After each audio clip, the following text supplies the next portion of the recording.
Welcome to Don't Fear the Weight podcast with your host Vicky Masita, bringing together science and personal experience. Hi guys, welcome to the next episode of Don't Fear the Weight podcast. I am your tiny titan host, Vicky Masita, as always. I do apologise, there has been a little bit of a break in between podcasts, but with family matters, surgeries and various other bits and bobs, I have been somewhat detained. However, I have got a fabulous guest for you today. Allison Moyer is joining me. Hi Allison, how are you? I'm great, thanks. How are you? Not too bad at all. Thanks ever so much. Allison, I'm literally going to hand it over to you to introduce yourself because you are probably better at introducing yourself than I ever will be. So go ahead. For people out there who don't actually know who you are, just give us a little bit of a brief introduction and who you are, what your background is and that kind of thing. Oh gosh. Okay. So I'm an IPE Figure Pro. I went pro in 2015 and I've been a competitive pro since, and I am a full-time coach. So I work online. I'm an online nutritionist, online trainer, and I've been doing that for 11 years now. So, oh, wow. Okay. So you're a bit of a pro on that one as well, aren't you? Yeah, I've been doing it I was doing it before it was a trend, before everybody did online coaching. I was doing online coaching. So now everybody offers it, but when I started doing it, it was like, I used to say that I trained people online and they were like, what? You do what?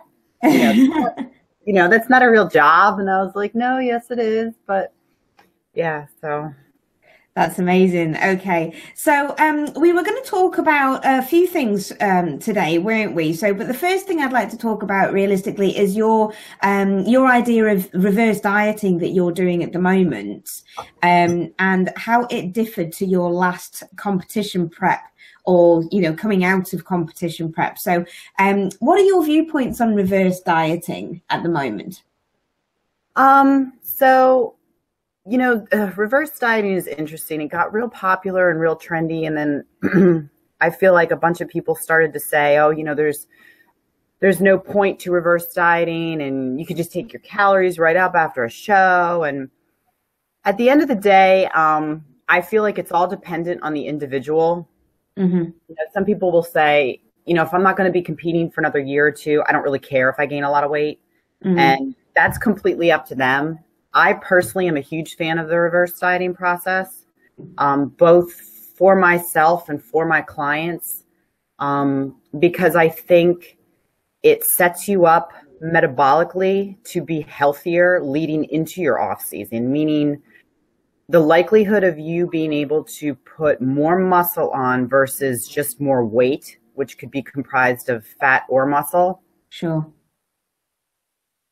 Dependent on a successful reverse diet. Of course it all depends, everything depends on context in the fitness industry. So I'm speaking in complete generalities here, but if you've been prepping hard for, 12, 14, 16, however many weeks, that takes a toll on your body down to a hormonal and a cellular level. And there's a recovery and a rebuilding process, I believe, that needs to happen after the prep in order for your body to sort of balance itself out. Yeah. And it's true, the body is primed for growth after a severe caloric deficit for an extended period of time. So, some people say, the body's primed for growth after you get done doing a show, you should take advantage of that. Well, yeah, it's primed for growth, but it's primed for fat growth too. Absolutely. Yeah. Well, it's desperate to kind of store fat as well, isn't it? Especially if you get down to those really lean levels. Oh yeah, exactly. So I find the whole reverse dieting process to be somewhat essential. I also find it to be beneficial from a psychological standpoint, particularly for women, because we don't handle seeing the scale go up as easily as men do after the show. So the reverse dieting process allows the scale to go up at a more gradual pace, so you don't hit that panic button.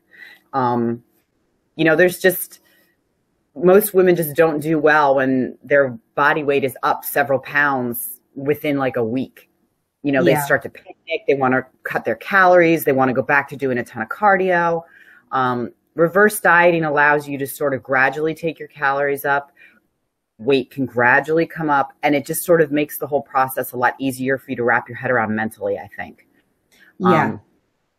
So in my particular instance, I get very lean for a show. So, Absolutely, I know. So I think the reverse dieting process is, you know, it's essential for me. Typically in the past, I would say I tend to be a little bit overly cautious, meaning I reverse diet myself almost stupidly slow, probably too slow. So I add calories in probably too slow, and I probably drop cardio too slow. And it was my main focus after this past competitive season to not do that. I just mentally told myself I am not going to keep my calories quite as low. I'm not going to keep my cardio quite as high. I structured my reverse diet prior to the end of my competition season, so I already had a plan in place. I knew what I was going to do, and I'm very proud of myself because I've stuck to it, and I'm really pleased with where I'm at. I'm up a couple pounds. My body fat has barely budged, though, so that's not necessarily a bad thing. So, yeah, I mean, I've dropped my cardio by between 5 to 10 minutes a session for the last like 5 weeks. Okay. So my cardio is way down, and I've increased I usually increase carbohydrates. That's where I go. Sure. When I reverse diet, I am by nature a moderate protein, high carb, low fat girl. I carb cycle. Yeah. So I still keep my fats relatively low. My protein is pretty steady across the board. And it's my carbs that I've pretty much been increasing.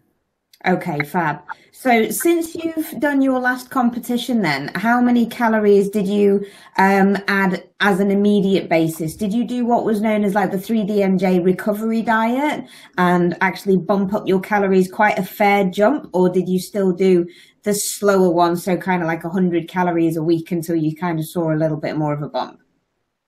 So I did not do the jump right afterwards. I have a digestive illness. I have ulcerative colitis. Okay. So my body tends to not respond well to really dramatic dietary changes. So like usually what I do is I look back at where I ended my prep before peak week.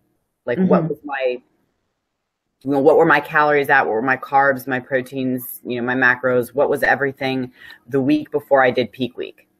I look at that, and then that is kind of like my base. Okay. And I started off by adding 10 grams of carb to every single day because I carb cycle. So I had 3 different days. Okay. And I've taken up my carbohydrates by 10 to 20 grams every week since then. Okay. So I'm eating like, I can't even remember, at least like 60 or so grams of carbohydrate more per day than I was prior to my prep. Right. So, and that's on every day that you carb cycle as well. So even on your low and your medium and high days, they're still 60. Yep. I kind of just took it up across the board. Right. Fantastic. Okay. And you've managed to did you change your fats at all, or did they stay completely the same? My fats stay pretty low. Yeah. I completely disagree. If you carb cycle, I don't agree with fat cycling. There's really no need to fat cycle, I don't think, if you carb cycle. Like some people who carb cycle will say on their lower carb days, they'll take their fat up. Yeah. I just typically don't necessarily agree with that. I tend to just focus on cycling my carbohydrates, and I keep my fats pretty steady across the board. And I do the same thing with my protein. Yeah, you keep that the same across the board. Yeah, occasionally I will take my protein up a little bit on my lower carb days if I'm feeling really hungry. Sure. Because protein has the highest satiety factor of any of the macronutrients, so it tends to help satiate a little bit more. So I'll do that, but I don't increase my fats. Okay. And do you recommend keeping your fats at like a baseline level, maybe, I don't know, 0.3 grams per pound for hormonal balance? Again, I really hate rules. Like I hate Yeah. when people say I do. And people hate when I say I hate rules because they're like, well, I want to know, but I'm a coach and everything that I do with my clients and with myself is based on the individual, and it's all done within context. So there's a variety of factors that play into how much protein or fat or carbohydrate an individual should have, how much they can handle. Some people feel better with more fat in their diet. Some people feel worse. Yeah. There's just so many factors that come into play. So I don't really have a rule that I operate on when it comes to fats. In terms of myself, I don't feel or look good when I have a higher fat diet.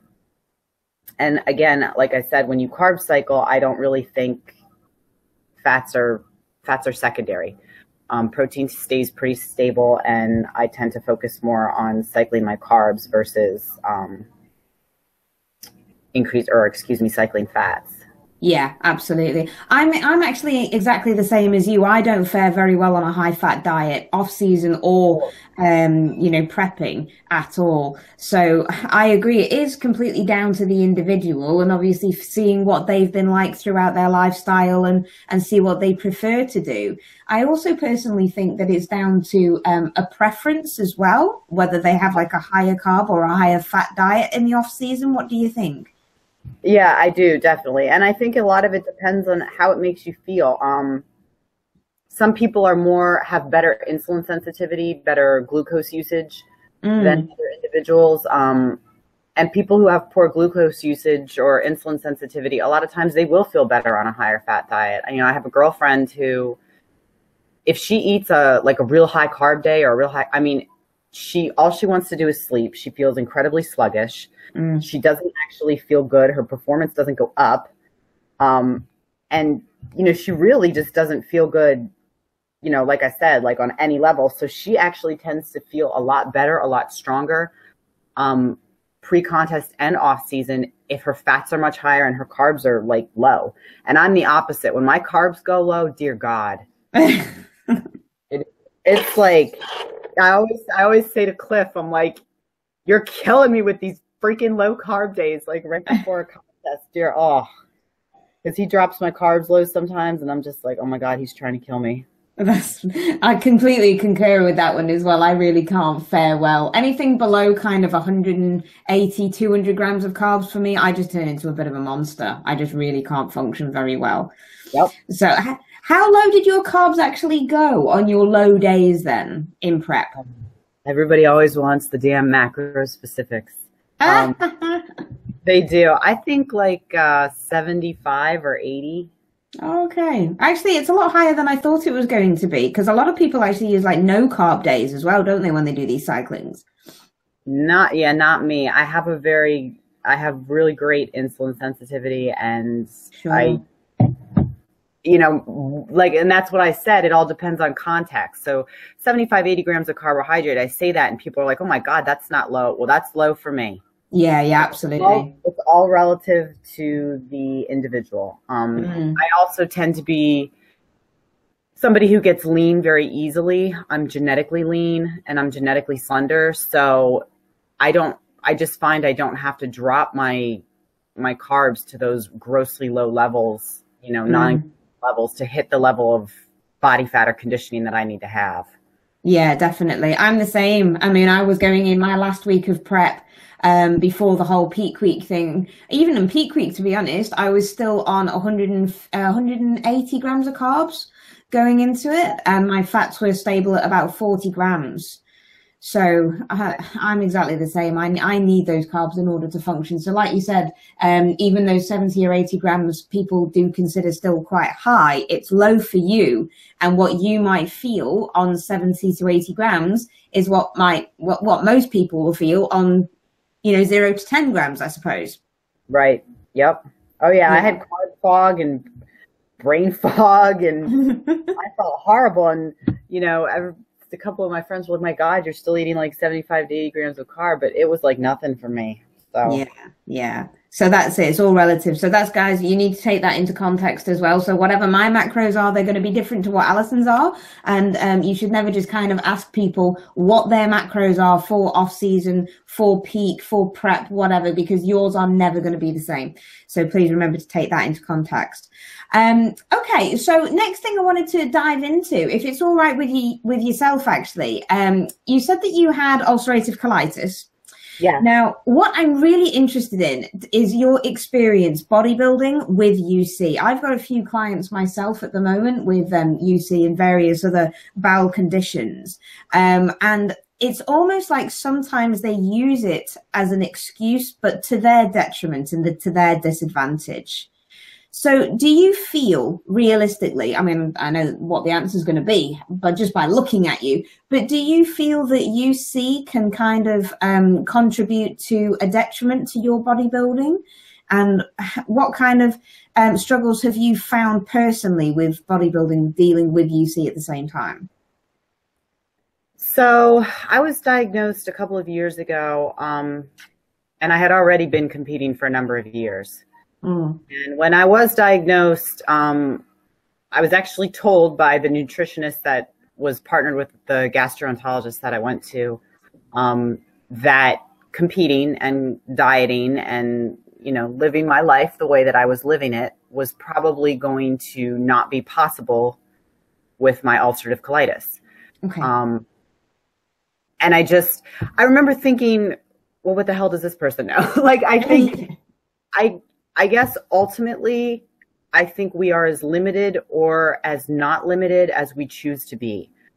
Ulcerative colitis is part of me. It is not going to go away. It is something that I have to respect and work with and make adjustments for and make accommodations for.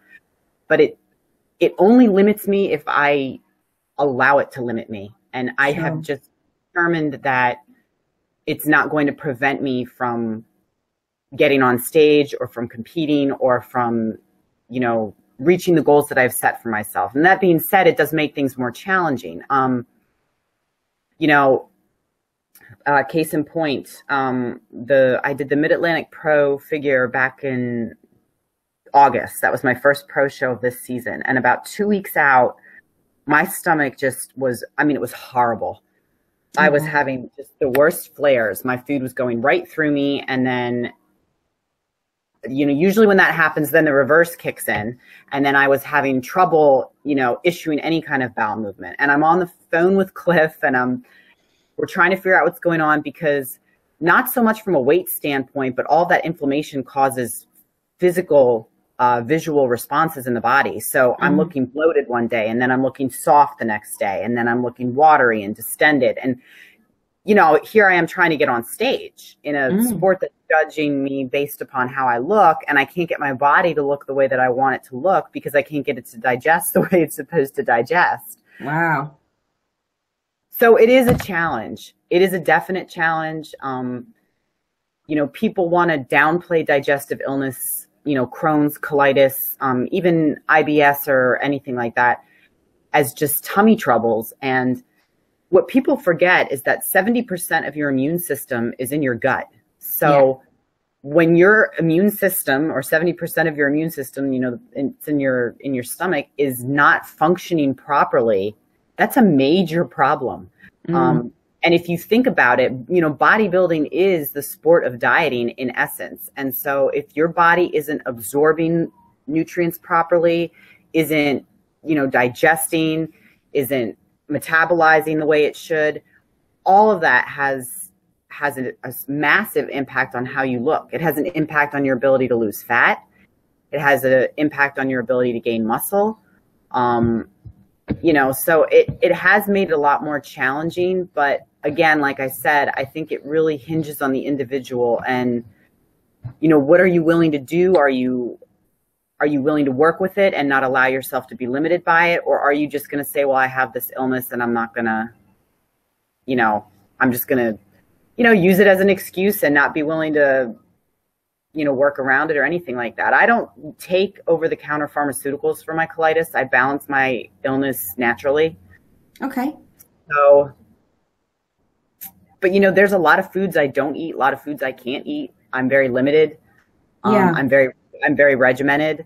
And those are decisions that I decided to make because I wanted to compete. And I knew that if I was going to compete, I was going to have to be ultra hyper obsessive about my food, my supplementation, and really just taking control of the factors that I was able to control so that I had as much hands-on, maintenance over my disease as I possibly could. And some people aren't willing to do that. Absolutely. Yeah.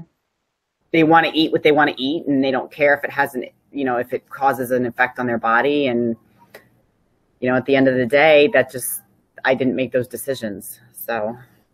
Yeah, and I think it's really sensible, isn't it, to obviously have a look at your nutrition, have a look at your intake, and if something does affect you in whether you've got ulcerative colitis or not, bloating is not natural for the gut. Oh my God, I say that to people all the time. Isn't it infuriating when people just go, oh, well, it's all right, it's just natural bloat? No, bloating is not a natural thing.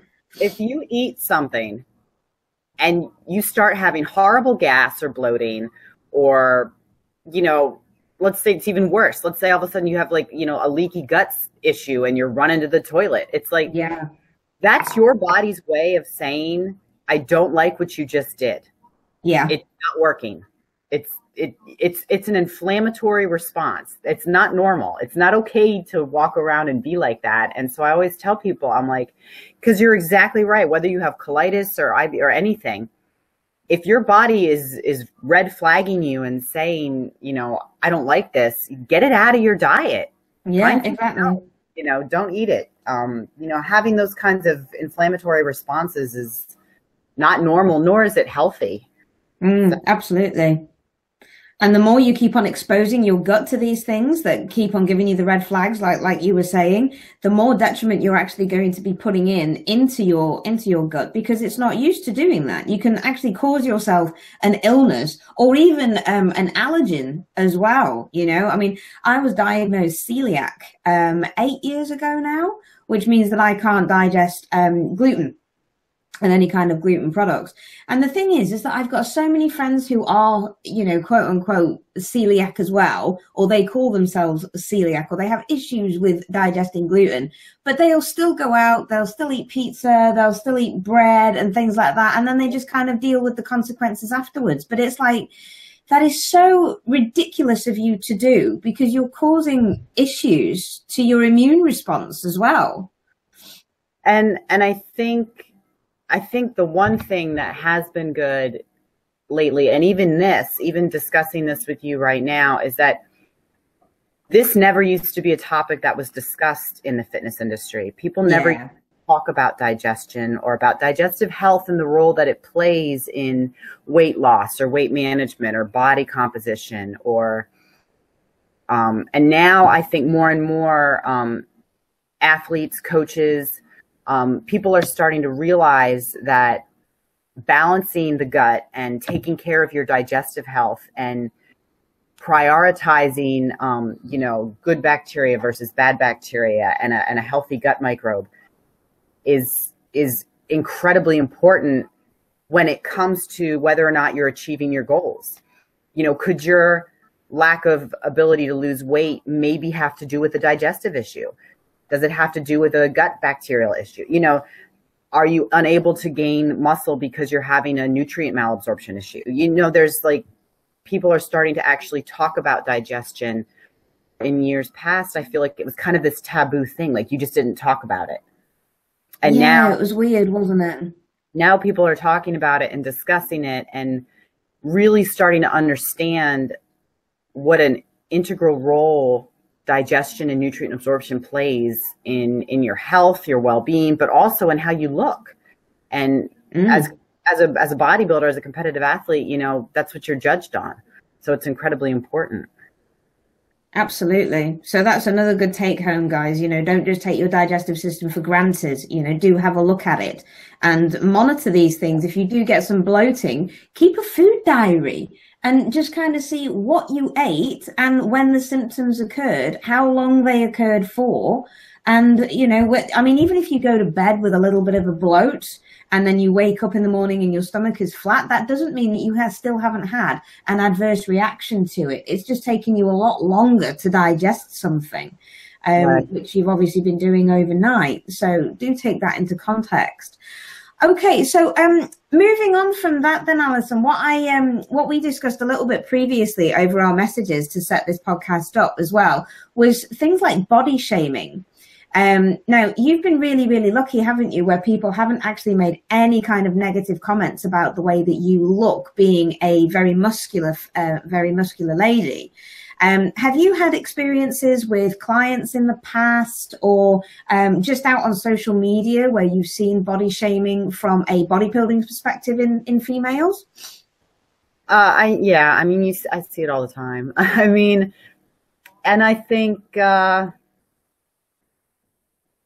it bothers me no matter who it is or how the person looks, meaning body shaming a skinny person, body shaming an overweight person, body shaming a muscular person. I dislike this whole like, it's become acceptable to just bash people online. And I feel like you can do it because you're kind of hidden in the comfort of your own home. You're not actually, people get ballsy when they're behind a computer screen. They say things that they wouldn't necessarily say to a person face to face. And it bothers, it always bothers me. Yeah. I mean, I can't really recall. There's maybe been a handful of times in my life that people have directly said negative things about how I look. But part of it too, I think, is you have to have some thick skin if you're going to do bodybuilding. You can't get so personally offended because at the end of the day, I realize that how I live my life and how I look is different than the average person. And I want it to be that way. It's by design. My body looks the way it looks because I chose to make it look that way. Absolutely. So if I'm choosing to make it look different, I have to expect and anticipate that people are going to make comments about it. And that doesn't make it I'm not making, saying that it's acceptable to body shame. I'm saying that if you're going to bodybuild and you're going to compete and you're going to try to achieve a look that is completely different than the average person, you have to expect that some people are going to say things and you have to let it go. Yeah. You have to let it roll off your shoulders. I've had people look at me and go, "Oh my God, you're jacked." And then I've had people go, "Oh God, you're so skinny." Oh, yeah. Because people don't know and they don't think before they talk. I've had people say, "Oh gosh, you're so muscular." And then I've had people say, "You look like you need to eat." And it just, so people don't know. And I don't take offense to any of it because I don't care. I make the decisions about how my body looks, and I look the way I look because I want to look that way. So it's for me, not for someone else. And I get that the way that I, like I said, that the way that I look, being muscular or being lean is different than the average person. I mean, I know you're over there, I'm in America, but like 70% of my country is overweight. Oh God, yeah. Like, we're fat in America. Yeah. So somebody who's muscular and in shape is going to stand out. And anything that stands out in life gets a comment, whether it's a positive comment or a negative comment. People talk about the things that aren't average. If you're doing anything outside of mediocrity, people are going to talk about it. And so you just have to be prepared for it. And I try to tell that to my clients. If they get comments, I try to tell it to my friends if they get insulted. I'm like, you know what? Who the hell cares? Yeah. I completely agree. And it's funny with you saying that, you've just got to be a bit more thick-skinned in this industry, and especially in bodybuilding, because let's face it, we get in our bikinis and we strut around on a stage, basically asking people to judge us. Yep. And make comments. And if you don't place on that stage and they give you the feedback by saying X, Y, and Z, you know, your quad sweep isn't big enough, your glutes aren't tight enough, that kind of thing, it can be so heartbreaking for somebody who's been working so hard on a prep for, you know, 6 months or whatever. But if you're not thick-skinned enough to bounce back from those comments, then you'll just shrivel up in this industry. Yeah, and it's hard. I mean, and I'll even use myself as an example. You know, this past season, I had 2 difficult placings, and it's hard when you're trying to understand the judging, and it's hard when you're trying to figure out what you did to not get the placing that you thought maybe you should have had. And at the end of the day, you know, I really think, and I try to drive this home with my clients, but it's something, you know, you have to drive home with yourself too, which is that you can't control the judging. It is just an aspect of the sport that is, and it is a subjective sport, meaning, yes, there's criteria for the divisions, but how those judges interpret that criteria depends on a whole variety of factors, and it's open to interpretation. You know, they can apply the criteria, you know, with a subjective analysis, and there's nothing you can do about it. You know, when you're prepping and when you're getting ready to compete and when you get on stage, and you have to make up in your own mind, say to yourself, did I do everything that I was capable of doing? You know, did I train the way I should have trained? Did I diet the way I should have dieted? Did I stick to my program? Did I follow my coach? Did I pose? Did I, you know, everything? Ask yourself those questions. And if you gave the best effort that you had in you to give, there's nothing else you can do. No, exactly. Nothing else you can do. And so you have to be, you're exactly right. You have to be mentally prepared for the fact that you can pour all of your heart and soul into a prep and step on stage and still not get the placing that you think you might have deserved. Yeah. You have to have deeper reasons for competing. I say that to people all the time. Don't just do it because you want to win. I mean, everybody wants to win. Of course, yeah. And of course, you're competitive, but you have to be doing it for a reason deeper than that. And I truly think, you know, bodybuilding is about self-improvement and evolution, transformation, you know, self-discovery. I've been doing this since I'm 33 years old, and I did my first show when I was 20. Wow. And I can't explain how much I've grown and matured and been impacted by bodybuilding in other areas of my life. You know, bodybuilding has taught me the importance of discipline and self-control and setting goals and hard work. And those are things that you can use in all areas of your life. And so I think if all you're focused on with bodybuilding is trophies and the stage and competing, I think you're missing what's truly important about the process. Yeah. Completely agree. And it's got you, with you saying then it's been fundamentally life-changing for you, hasn't it, bodybuilding? Oh my gosh. Yeah, it was exactly the same for myself. A lot of people who listen to this podcast know that I was an anorexic sufferer for a very, very, very long time. And I still say that I'm still in the throes of anorexia because it never actually leaves you. Obviously, it's a mental condition that makes you see yourself in a different light.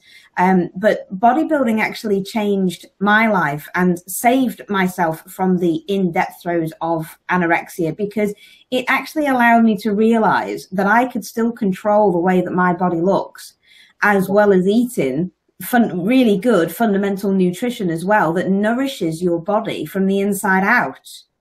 Yep. So that really did. Bodybuilding's got so many more influences than people actually think. And like you said, if people just want to go and do bodybuilding to get on stage and look good in a bikini or look good in a pair of shorts, and, you know, they bash the judges for not getting the places that they wanted to and then just never go back to it again, then they're in it for the wrong reasons, definitely. Yeah, they're missing that, like, all the beauty in the process and and that's really what it is, you know. Cliff, my coach, he always says, you know, the process is the goal. And I truly believe that, you know, the best part of bodybuilding for me isn't the stage. It's what happens leading up to the stage. It's all the other weeks out of the year. I mean, don't get me wrong. I love competing. I love getting on stage. I love the experience, but I love the work a lot more. Sure. And it's nice to pass that on to your clients as well, isn't it? That you're so passionate about it. And if you're passionate about it, you can pass that passion on to your clients at the same time. Agreed. Excellent. Okay, my lovely. Right. Well, we're just obviously coming up on time here. I know that you're extremely busy, so I really do appreciate your time that you've given up for us today for the podcast. But before you go, what are your future plans? Obviously, you know, it's coming up to Christmas and things like that now. Have you got any goals set for the new year? So this year, I'm going to be taking this year off from competing, which is going to be so hard. You know, you always say like, oh, you know, I'm going to take time off. And then I get the itch to compete, and Sure. the time off never really happens. But after the end of this past season, you know, as I mentioned, I am a leaner person. I am a smaller framed individual, and I really just need the time to grow. I'm a hard gainer, so that means this isn't going to be, and I'm natural. Yeah. So this isn't going to be something that happens in 5-6 months.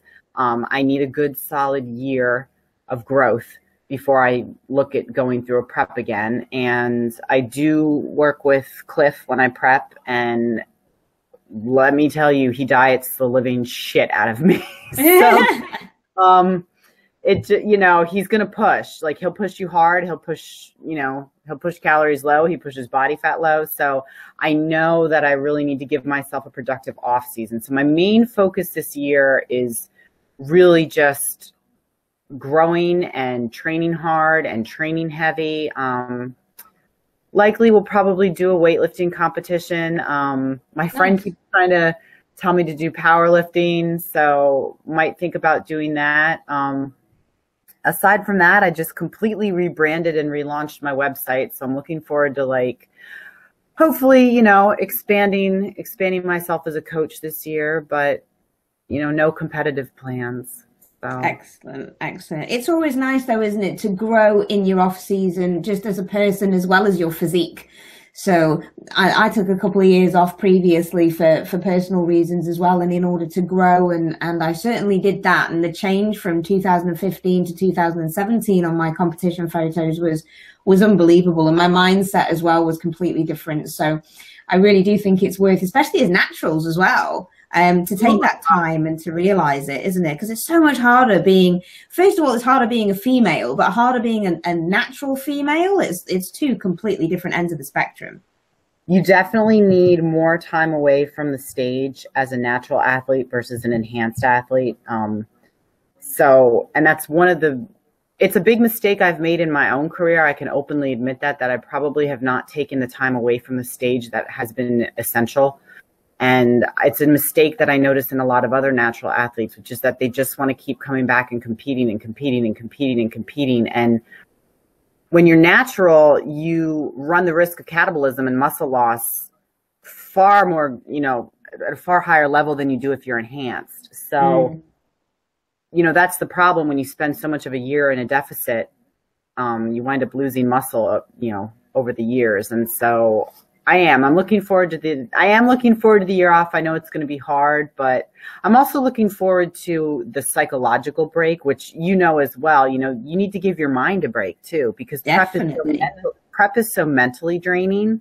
And sometimes it's good to just give your brain a breather too. You know, it gets so hard to be so mentally tuned in all the time like that with a prep. And so sometimes it's nice to give yourself a psychological break. You know, I'm married, I'm a coach, I have other things. And so sometimes it's nice to just shift slightly and allow yourself to focus on the other areas of your life as well that you may have been neglecting when you were prepping. Definitely. Absolutely. And it's, you know, life is precious as well, isn't it? So you want to have those special times as well that you have kind of missed out on through prep. You can kind of drag them back now in the off season. So it's important to get that nice balance in your off season.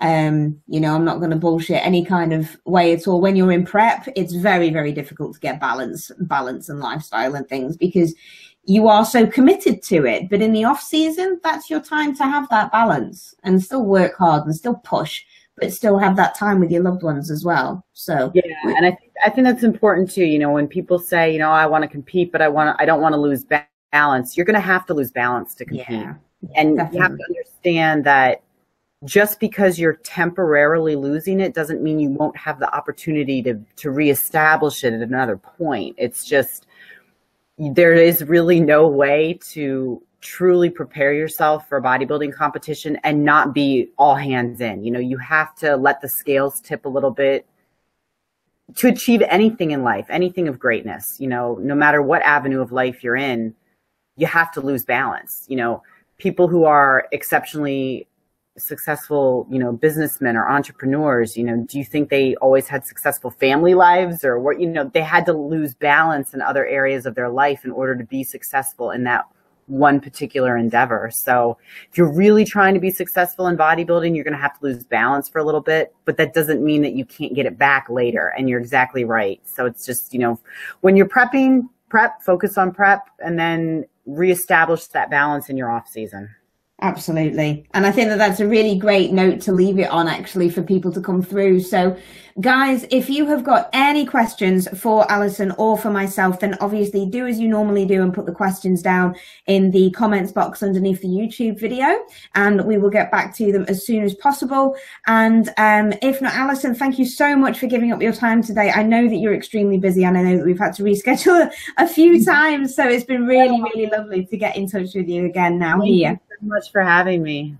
It's great, and we'll catch up with you very soon. And guys, make sure that you like the podcast, subscribe, leave a review, because obviously then I can get more and more amazing guests like Allison on for you.